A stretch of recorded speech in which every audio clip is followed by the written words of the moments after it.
देखिए, महागठबंधन के लिए युवाओं का मतलब है तेजस्वी यादव जी, तेज प्रताप यादव जी। और हमारे लिए युवाओं का क्या मतलब है वो आप देख सकती हैं, चाहे टिकट देने का मामला हो, मंत्रिमंडल में जगह देने का मामला हो, या युवाओं के बारे में हम जो सोचते हैं, जो योजनाएं चलाते हैं, कुशल युवा प्रोग्राम जो चलाते हैं हम, स्किल डेवलपमेंट की बात कह लीजिए, रोजगार की बात कह लीजिए। और मैं भी एक युवा हूं, मैं एक सामान्य परिवार से आता था और किसी राजनीतिक दल ने मुझे टीवी पर अपना पक्ष रखने के लिए प्रवक्ता बनाकर इतना सम्मानित किया, मैं आपके सामने आ पा रहा हूं। यह भी एक एग्जाम्पल ही है हमारी पार्टी की सोच का, हमारे गठबंधन के सोच का। तो आने वाले बजट में निश्चित रूप से युवाओं के लिए बहुत बेहतर होगा। कुछ मिनटों का इंतजार आपको करना है, उसके बाद वह जो पिटारा है वो खुल जाएगा।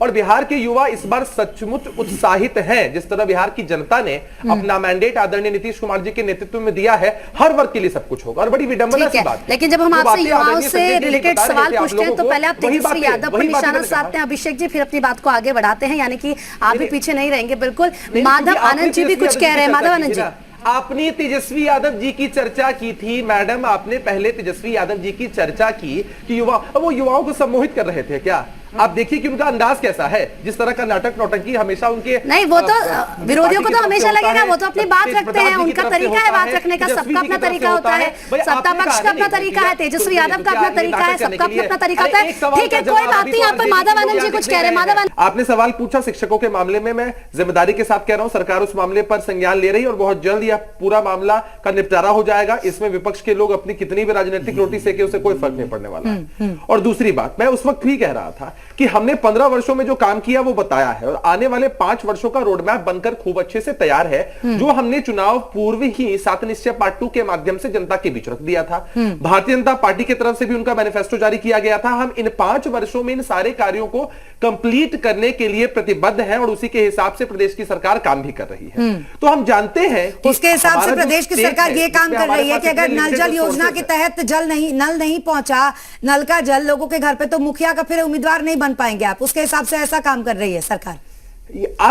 आप ये देख लीजिए कि सरकार ने एक योजना जारी की जिससे इतने सारे लोग लाभान्वित हुए। अपवाद स्वरूप आप कुछ खबरें चलाते हैं जहां पर यह योजनाएं विफल हो जाती है, वहां सरकार कार्रवाई करती है। और जहां भी मुखिया अरे रुक जाइए, आप ऐसे करेंगे फिर यह पूरा डिबेट इसी तरह से चलेगा। आप अपने पंचायत में जाकर देखिए, आपको अपने पंचायत में अरे पहले आप अपने पंचायत में पहुंचते थे, पूरा देश देख रहा है, कितने देर में आप पहुंचते थे?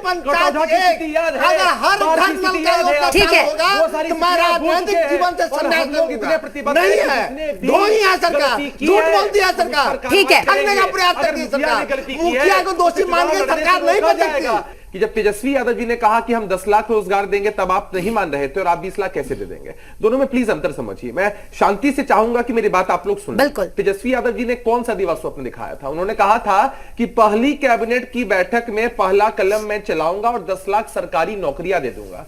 हमने सरकारी नौकरियों की बात नहीं की है, हमने जो 20 लाख रोजगार सृजन की बात की है उसमें सरकारी नौकरियां भी है। बाहर से जो उद्योग धंधे लगेंगे बिहार में, उनसे जो रोजगार होगा वो भी है। उसके अलावा भी बहुत सारे ऐसे तरीके पानी की टंकी बनने का 5,000 रुपए देंगे, ये रोजगार तो नहीं देंगे ना सर? प्रॉपर रोड मैप है।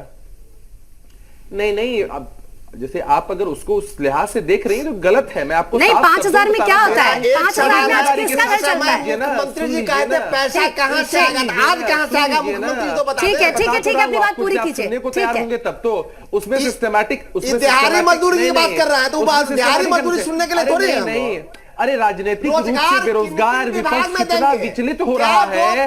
अरे सुन लीजिए ना भैया राजेश जी, आप 2 मिनट शांत रहिए, अभिषेक जी को सुन लीजिए, फिर आपके पास आएंगे।